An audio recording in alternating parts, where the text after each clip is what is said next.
Hi everyone. So today I want to talk about my new bike. I just got done riding this 400 miles in Oregon a couple weeks ago and it performed really well. So I want to talk about the pros and cons and also a couple new pieces of gear that I got that I'm really stoked on. Now the bike itself, this is the Bruzer and it's a little different than Priority's other bikes. It has a rigid fork with mountain bike geometry. And I went with the rigid fork because the goal of this bike was to get something that is more ideal for gravel, for farm roads, for terrain that's mostly smooth. Now, I would love to get your feedback on this. If I'm over biked or if there's anything I can get rid of, I'd love to know because I just want a bike that's gonna perform really well on gravel and farm roads. Now the bike is, it's a little bit heavier than some other gravel bikes would be. It's something like 33 to 35 pounds, which is definitely on the heavier side, but I always prefer something that is going to be reliable.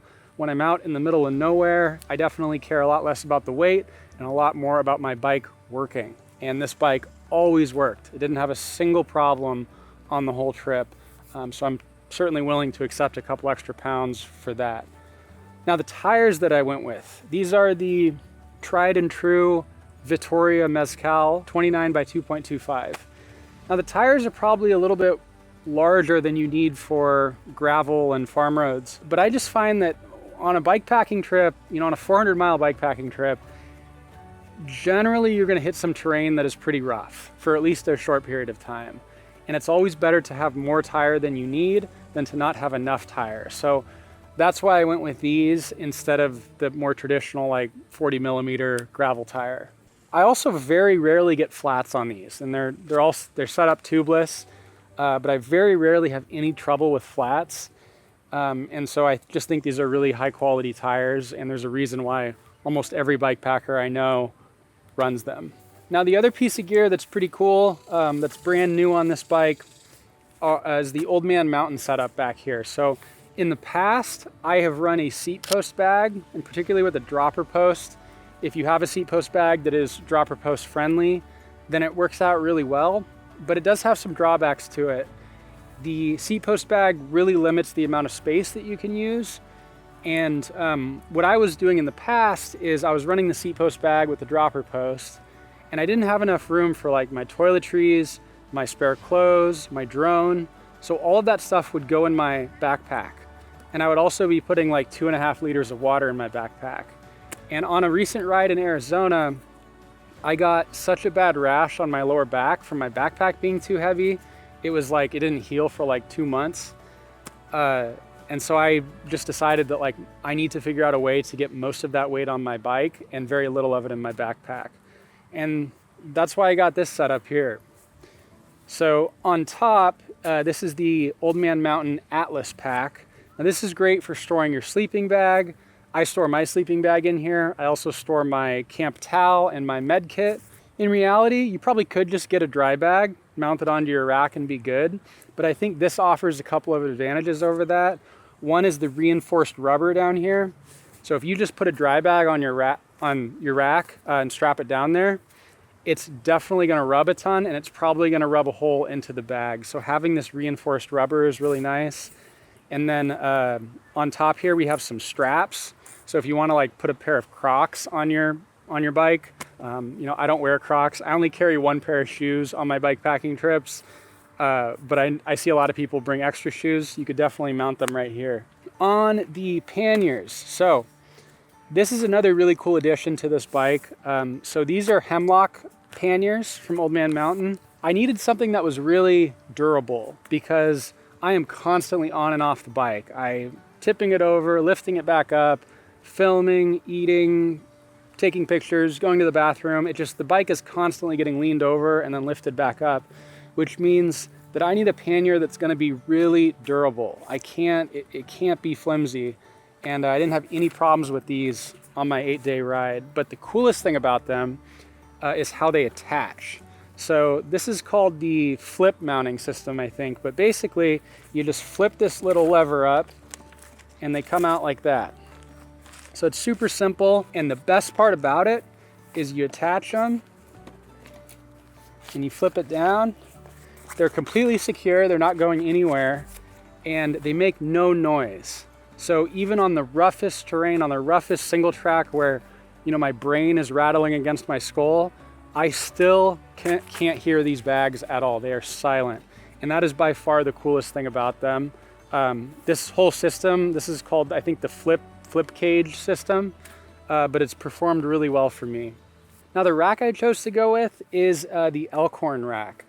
The Elkhorn rack thus far has been a really good option. I see a lot of other bike packers will carry very minimalist racks that have very thin aluminum or metal. That's great if you're trying to save weight, but I can't tell you how many people I've spoken to who have said that their rack has broken on a long trip. And if this rack broke, I'd be screwed, because I don't know how I would carry all this stuff that is like critical to me sleeping and change of clothes and socks and all that stuff.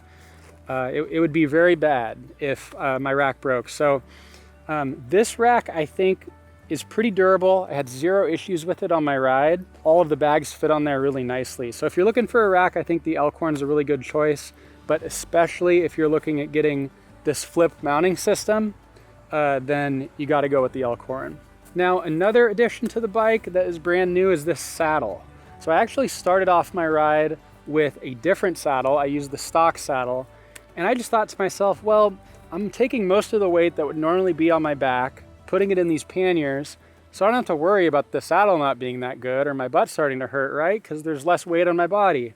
Well, about 3 days into the ride, my butt started hurting really bad, really bad. In fact, I had wrapped my towel, my camp towel, around the saddle. I had taped my butt. I had put chamois cream. I'd done everything I possibly could to make it better, and it still was giving me a lot of problems, and I didn't think I was going to be able to finish the ride. So on the third day, I got to a motel. I called somebody at a bike shop in LeGrand, Mark at Mountain Works. Shout out Mark. If you're ever in LeGrand, make sure you go to Mountain Works Bicycle Shop. He drove me a new saddle and a pair of chamois, and you know, I wouldn't have been able to finish my ride without that. So thank you, Mark. And this saddle itself is the WTB Rocket. This one is very narrow, and you actually want it to be narrow because that prevents your legs from rubbing on it a ton, your legs and your butt. The saddles aren't made for everyone. Everyone has individual needs, but this saddle worked really well for me. It's definitely not one you can run no chamois in. So if you're gonna use the saddle, you have to wear chamois shorts because it has very little padding in it. But aside from that, I mean, it performed really well. The other thing that I'm curious about is a suspension seat post. Now, typically I run a dropper post, but I've had some people mention suspension seat posts to me, and they sound pretty intriguing. So if you have experience with a suspension seat post and it's performed well for you, leave a comment down below. I'd love to hear your experience. Now, another thing that's really cool is this mount for my Wahoo. So this is the K-Edge mount, and it screws right onto the stem cap, and your Wahoo just can mount right on there. Now that's really great for me because I was finding it really hard to mount my Wahoo, my GoPro, and my handlebar rack all on my handlebars. It was just getting really crowded on there, and having the Wahoo just right on top of the stem cap has been really nice. And I thought that was just a really neat product. It's like 30 bucks. And I'm definitely gonna put it on my other bike. So the other thing that I got are these bar ends. So these are 50/50 bar ends. I got these, they fit inside my handlebars rather than on the outside, which is what I wanted. And these have been a really interesting new addition to my bike. I've pretty much never had them before. It was really nice to be able to change my grip on this most recent ride. When I started to get sore, when things started to ache, I was able to move my hands around. These only cost like 30 bucks too. Rogue Panda had a set of them, but they wanted $200 for them, which frankly I thought was obscene. And so I got these ones on Amazon, and they performed really well. Definitely recommend a pair of bar ends if you're curious about them. So a couple other things, I run flat pedals. I know a lot of bike packers will run clip-in pedals. I've always used flat pedals, and I don't think I'm ever gonna change. And the main reason is I'm just constantly on and off my bike, constantly laying the bike over, picking it up, getting off my bike, riding rough single track. And it just makes more sense to me to ride flat pedals in that scenario. If I was, riding on the road, I think I would probably use clip-ins. The other advantage of this is that I only have to bring one pair of shoes. And I'd say that's probably the main thing that keeps me riding flat pedals is I don't want to carry another pair of shoes. And if I was riding clip-ins, I would definitely have to. I don't want to walk around camp at night in, clip-in shoes. Now on top here, these are my two Revelate top tube bags. In this one, I keep my power bank. So this is 26,000 milliamp hours. That just means it recharges my phone like 4 times. Power bank, I would say, is a necessity. If you're doing anything more than like an overnighter, you need some way to recharge your devices. I also carry a set of spare brake pads in here. And the reason I carry brake pads is that I was always shocked by how quickly you wear through brake pads on a bike that's like 60 or 70 pounds. You're going downhill, you're holding those brakes, and you just wear through them in just like, I don't know, 7 or 8 days. So I always carry a pair of spares just in case, and I find myself just constantly replacing them. So this right here is a multi-tool. Now this is a Bontrager brand multi-tool, and this is really just for emergency scenarios because I carry Allen keys for everything on my bike that might need to be tightened. It's just much easier to use an Allen key than it is to use this. I also carry some tire levers in here. I carry a Leatherman tool, so like if I needed to change a spoke, I could do that with this. Now what I think is the coolest thing about this bike is the Rogue Panda frame bag here. So this is a custom frame bag from Rogue Panda. They will make them for any bike. You just have to send them a photo of your bike and they'll make it for you. And this one is a double decker. So I like to get the double decker because it allows me separate compartments for different kinds of food. So like typically all of my Cliff Bars will go in here, and then all of my more substantial food like my beans, my tortillas, tuna fish, cookies, stuff like that, all goes on top here. So I always get the double deckers for that reason. Inside the frame bag I have another new product, which is the Lazine pump. So one thing I always do with all of my pumps is I wrap some Gorilla Tape around them, because you never know what you might need Gorilla Tape for. I've found so many uses for this. If you get a hole in your shirt, if you need to tape, let's say your tubeless tape breaks, you need to fix it, you can use Gorilla Tape for that. There's just a million uses for it. So I would highly recommend wrapping some Gorilla Tape around your pump. In terms of the pump itself, bike packers swear by this. It's like the gold standard. I have been using crappier pumps in the past, smaller plastic pumps, the ones that kind of go like this. And I was also storing it on the side here. So I was taking the straps of the frame bag and just mounting it like that. I've broken like 3 or 4 pumps at this point. And that's a huge problem because if I was out in the middle of nowhere and I got a flat and my pump was broken, that would not be good. So I'm going to be storing my pump inside my bike from now on, either in the frame bag or in a pannier or in my backpack. In here I also carry a Allen key for my pedals. So if you fly with your bike and you need to take your pedals off, definitely carry an Allen key like this one, because using a small Allen key to take your pedals off is a big pain. So a couple other things. So I carry my GoPro on this clamp mount. Now I used to have a kind of arm that would extend off this mount and that would allow me to angle the GoPro in different ways, but that broke on my most recent trip. And I gotta say, I'm not super thrilled with this clamp. Anytime I'm on really rough terrain, it slides around a lot on my handlebars. So if you have a good recommendation for a clamp, I would love to hear it. And then also with the GoPro itself, while it's performed really well for like 4 years now, I am looking for an action camera that has a little bit better video quality and more features. And I've been looking at the DJI Osmo 4, I think. So if that's a good camera, let me know. Moving to the front of the bike here, so I carry my sleeping system and my spare batteries up here. So this handlebar mount is a Rogue Panda handlebar mount. It's really simple. It's just 2 carbon fiber rods that allow me to strap my sleeping pad and my tent to my handlebars and keep them separate from my handlebars. So I used to just take straps and strap my sleeping system onto my handlebars. But I realized that over some period of time, the buckles would eventually wear out, and then I would be left with no way of carrying my tent and my sleeping system when the buckles fail. So I decided to get the handlebar mount for that reason, to try and make it a more durable system. On the front, I have this Revelate handlebar bag, and the only thing that goes in here is are my batteries.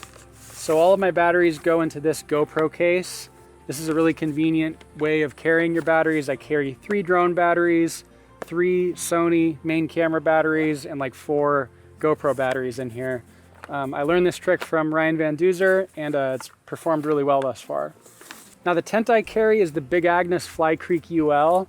This is a great tent. The poles fold up really nicely. It's lightweight, it's durable. It's generally been pretty good in the rain. And the best part about it is small one-person tents tend to stay a little bit warmer than big tents do. So I don't think I'll be getting rid of this tent anytime soon. The sleeping pad that I carry is the Sea to Summit Etherlight XT. Now on my most recent trip, I did get my first hole in my sleeping pad, and that sucked. I only got like 2 hours of sleep that night. Really worried that it was gonna ruin the rest of my trip, but luckily I got to a motel. I filled the bathtub up, inflated the sleeping pad, and then stuck it underwater, and I was able to find where the hole was coming from and patch it. So otherwise, this sleeping pad has performed really well for me. It's really comfortable, it's really light. Now let's talk about water. So water management is a very critical safety issue on bikepacking trips. You don't want to be out in the middle of nowhere with no water. And on this bike, I have capacity for about 6 liters. So I have about 2 liters on the down tube here, and then I have a couple more on the on these racks right here. And then I also have space on my handlebars for another liter or so. The remainder of my water goes in my backpack, so I have space for 3 liters in my backpack. Now it's not ideal to have the water on my back like that, just because it's a lot of weight. Like I said, it can cause a rash. And so I try and carry the water on my bike as much as I can. But when I have to carry that extra water, I put it on my bag. And it's nice because when you're drinking through this, you tend to drink that weight down pretty quickly, and the bag gets lighter. So there are pros and cons to carrying water in your backpack, but generally I like to get as much of it on the bike as I can. Now let's talk a little bit about what's in these bags. In the top bag here, I carry my new sleeping bag. This is a Katabatic Sleeping Quilt. And this bag is really cool because it keeps me super warm. I think it's good down to about 22 degrees. But the best part about it is it has these little strings that go around the sleeping pad that you can attach the sleeping quilt to, and they just run along the strings so that you don't have to worry about getting cold air into your sleeping quilt at night. This is by far the best system I've seen. On my other bag, it just wraps around the sleeping pad, and I tend to get a lot more cold air. This bag is much better, it's much warmer. Now in my pannier, I carry a med kit, I carry some merino wool socks, chamois. Like I said, I didn't used to wear chamois, but after my experience with that saddle, I'm definitely gonna be wearing chamois from now on. And then here's some miscellaneous things. So wilderness wipes, these are critical, great for cleaning yourself at night. It kind of helps when you can't take a shower, and also great for going to the bathroom in the morning. I always bring wilderness wipes on all of my trips. Spare tube. This is a Tubolito. It's supposed to be a lot stronger than a regular tube. Some athletic tape. If I'm getting a rash, this is super helpful. I can just protect my skin. And then a couple of spare straps. So you never know what these might be useful for. Like recently I used it to strap my camp towel onto my saddle, which helped my butt stop hurting. So definitely bring a couple of straps on your trips. And then I carry all of my clothes here. So this is just a pair of shorts. I have like a pair of Fox riding shorts, a pair of gloves, a neck bib. So I always carry a neck bib because it protects my skin and it allows me to not put sunscreen all over my neck, which makes it more comfortable in the tent at night. And then I always carry a pair of long sleeve long johns. for sleeping in the tent at night. So that's pretty much all of my clothes. And then like I said, you should always bring a spare belt, a water filter. So I'm not super thrilled with this water filter. It's super tedious in the morning. And I know there's some other ways of cleansing your water, like the Steri-10. So if you have a recommendation for me for a better system for filtering water, let me know, because I'm looking to replace this. This is just a basic platypus water filter. And then I carry my headlamp in here, some spare lights. You always need spare lights, even if you think you don't. It's highly likely that you'll end up in a scenario where you're riding at night and you need lights, so make sure that you bring a couple of spare lights. And then this is my windbreaker or my rain jacket. This is just an REI brand rain jacket. And then my down jacket. So this is also an REI brand down jacket. This one has kept me warm down to like 32 degrees. I probably wouldn't wear it in much lower than that. I'd have something a little bit warmer. But this has been good for most of my rides. And a down jacket is obviously a necessity on any bike packing trip. And again, it was just a little bit lower cost than some of the other big brands. And that's pretty much it. This is my new bike setup. Like I said, this is the bike that I'm going to be using for pretty much all gravel, farm road type bike packing trips. Anything that's rougher, like with single track, I'm probably going to be taking my mountain bike for that. But I think this is a pretty good setup. If you do have any feedback on this, if there's any way it could be better than it is, if you know about suspension seat posts, let me know. I would love to get your feedback because I'm always trying to improve this. But thanks for watching, and I hope you have a good rest of your day.